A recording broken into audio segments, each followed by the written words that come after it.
Bon,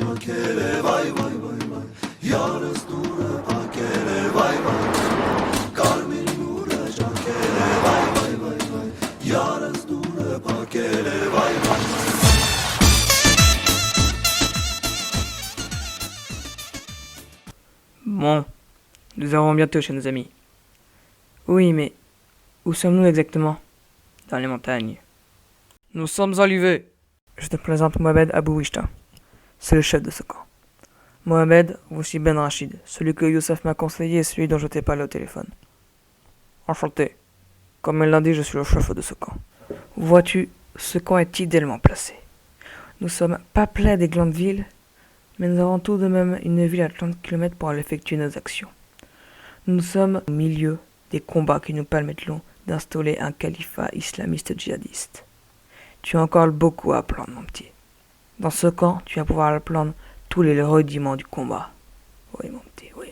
Eh bien, dis donc, ils sont bien placés, les beaux, hein. Ouais, exactement, mais ils sont pas très discrets. Ouais, d'ailleurs, on a eu la chance d'avoir pu les trouver à temps. Ouais, exactement, mais tu me diras, nous aussi, on est pas mal placés, hein. Ouais, c'est pas faux. Bon, c'est pas tout, mais moi je propose qu'on y aille, hein. Ouais, faut aller qu'on récompense ce brave Moulad. Ouais, c'est grâce à lui, hein, n'empêche qu'on a pu le trouver. Ah, il fait du bon boulot, hein, ouais. Encore une fois, bravo Moulad, et merci. Le renseignement était bon, le camp est bien dans les montagnes. T'as bien mérité ta récompense. Merci, mais je ne méritais pas tant. Je vous remercie pour l'argent. Mais j'espère juste que je vais pas être dénoncé et que je vais pas être décapité par cette terroriste. Ne t'inquiète pas, nous avons pris toutes nos précautions, au cas où nous pourrons t'évacuer. Je vous remercie beaucoup, mais ce n'est pas vous que je crains, je sais que vous êtes discret, sur le genre de mon village. Ne t'inquiète pas, Mourad, on s'en occupera. Pour ta première mission, garçon, des gens du village m'ont dit qu'il y avait un vieux bavard qui parlait souvent avec des étrangers. Moi, j'aime pas les vieux bavards. Nous allons donc nous en occuper. C'est là donc ta première mission. Oui. On dirait que la visite.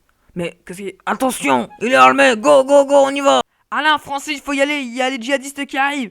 Comment ça, ils arrivent? Oui, j'arrive, ils sont armés, faut y aller. On y va, les gars, c'est parti. Allahu Akbar. On y va, les gars, go, mourage, go, allez, allez, dépêche-toi.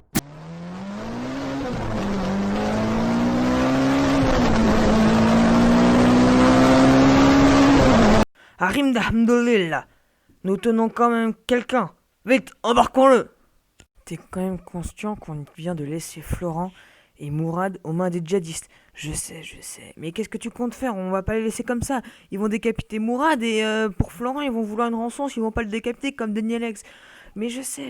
Bah, qu'est-ce que tu comptes faire? Je sais pas, je pense que je vais alerter Paris et... Oh, qu'est-ce que c'est? Écoute. La guerre au Haut-Karabakh prend un nouveau tournant. C'était la bourse de Paris avec Jean-Claude Picard. Géopolitique maintenant, la guerre au Haut-Karabakh prend un nouveau tournant. Le président français a accueilli cet après-midi à l'Elysée le nouveau président arménien, Armen Petrouskian, pour discuter de nouveaux accords d'aide. Oui, en effet, la France réfléchit à envoyer une aide à l'Arménie, mais il y a des mécontentements en France comme ailleurs. Regardez ce reportage de Patrick Rouma et de Stéphane Ozil. Elle est bête, cette journaliste. Évidemment qu'il y a des mécontentements. Et nous, alors, on sert à rien? Non, très clairement, s'ils envoient les Français, on va se faire éclater. Déjà qu'on s'en prend plein la gueule au Sahel et en Irak, on va pas faire la même chose au Mali et en Syrie au Karabakh. Non, mais c'est totalement stupide, cette idée. Oh là là, il faut empêcher ces accords. Walid, c'est nous, le royal défenseur du djihad. Et ouais, on est là pour l'installer, encore une fois, islamiste djihadiste.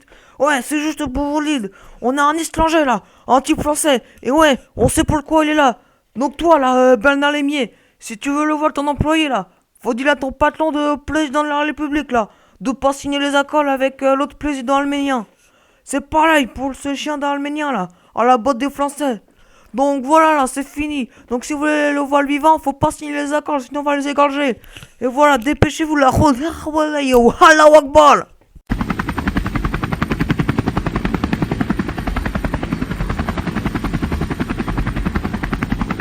Bonjour mon colonel, bonjour mon commandant, bonjour monsieur. J'espère que c'est important pour m'avoir dérangé en pleine nuit, hein. C'est assez important, mon monsieur. Monsieur le directeur, vous vous apprêtez à rentrer dans une des salles les plus classifiées de la République. Je sais, merci, voyons. C'est la salle de crise de la DGSE. Monsieur le directeur, voici la salle de crise de la DGSE. Ah, Jean, très bien, vous tombez bien. Voici Bernard Rémier, le DGSE. Ah, bonjour, monsieur le directeur. Faites-nous un exposé rapide de la situation. Très bien, monsieur.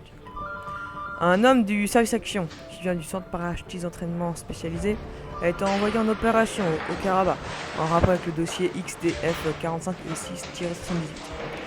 Il a été pris en otage avant-hier.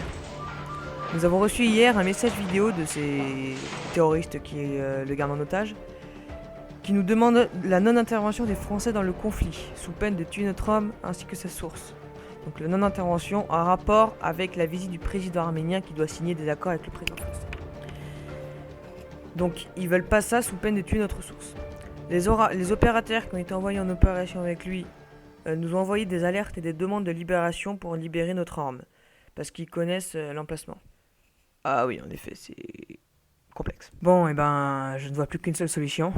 Laquelle, monsieur le directeur?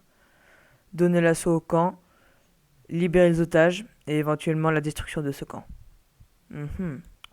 Allô, HK autorité appelle HK7. HK autorité appelle HK7. Me recevez-vous, HK7? HK7 vous écoute. Parlez, HK autorité. Ici le DGSE qui va vous parler. Je vous parle de DGSE. Je vous passe le DGSE. Oui, allô, oui, ici, c'est moi, le DGSE. Bon, vous allez avoir d'ici quelques heures une équipe du CPES et du CPIS qui vont arriver. Vous les accueillez, vous les balisez. Votre mission, libérer les otages et détruire le camp. Bien reçu, HK Autorité, bien reçu.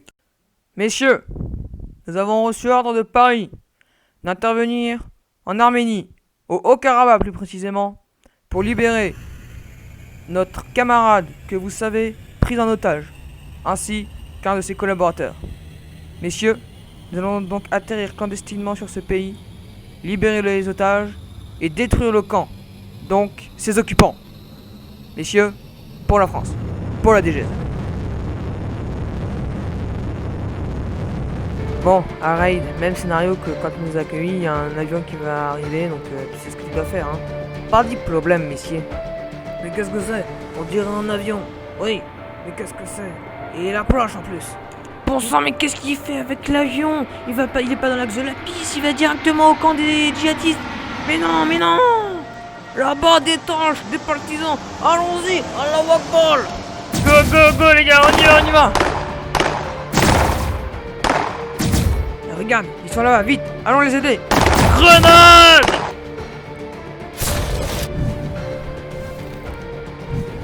Ah mon vieux, on a réussi à te libérer. Toi aussi, Mourad. Merci beaucoup, merci beaucoup. Merci beaucoup, les gars. Et fallait pas faire éliminer le camp et du coup ses adversaires et donc éliminer le camp. Bah oui, regarde. Oui, donc en ce moment se tient à l'Elysée la fin de la conférence entre les gouvernements arméniens et français pour arriver à des accords de défense. Oui, donc en ce moment même... Ah, attendez, on me dit à l'oreillette que le président de la République est en train de signer avec le président arménien les accords de défense. Des accords qui ont fait beaucoup de grabuge au Karabakh, où on dit qu'un camp de Français qui a été démantelé, dit-on, par des Français, mais ce ne sont que des on-dit. Oui, en effet, c'est... Ah, attendez, on me dit à l'oreillette que le président de la République est en train de finir son allocution. Oui, en effet, Jean-Claude, écoutons-le. C'est pour ça que, au nom de l'amitié franco-arménienne, ces accords de défense ont été signés.